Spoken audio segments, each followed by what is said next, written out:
ও জান, আর কিছু নেই? পাইছো কি তুমি আমারে? তোমার জন্য কি আমি 100 পদে রান্না করব?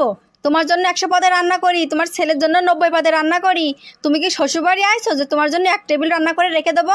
যা রান্না করছি তাই গাদু। এই, তুমি যে সকালবেলা আমার কাছ থেকে টাকা নিয়ে গেলে প্লাস্টিক সার্জারি করতি, তা তুমি সার্জারি করে এসে মুখে হাত দিয়ে বসে রইছো কি করতি? একটু ঘোরো, আমি তোমার দেখি আমার এতগুলো টাকা খরচ করলে তোমার দেখতে কিরাম দেখা যাচ্ছে। আচ্ছা দোস্ত, কিসমিস কিভাবে আবিষ্কার হলো? আরে তুই এইটাও জানিস না, আমি আমার গার্লফ্রেন্ডে কিস করতে যেদিন মিস করছি ওই দিনই কিসমিস হয়েছে।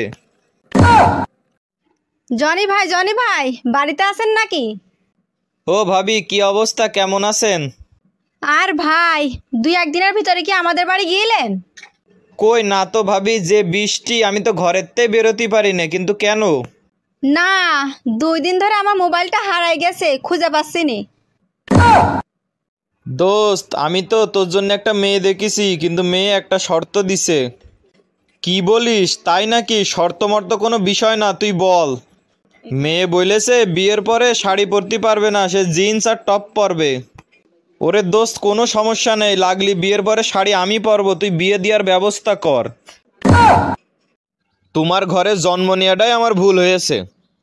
তোর মতন ছেলে জন্ম দিয়ে আমি সব থেকে বড় ভুল কাজ করেছি। এই সপ্তাহের মধ্যেই আমি তোর বিয়ে দিয়ে দেবো। বাপ ছেলে ঝগড়ার মধ্যে তুমি খুশির সংবাদ দাও কি জন্য, হ্যাঁ?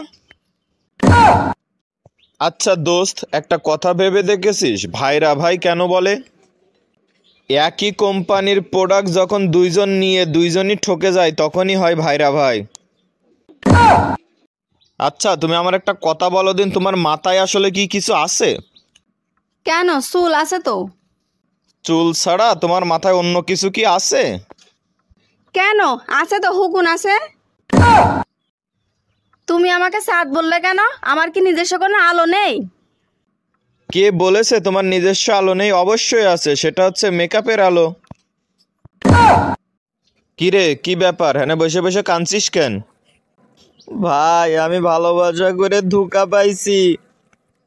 তো তুমি ধোঁকা পাবা না তা ভালোবাসা করে কি ভাবিস সুখ পাবা?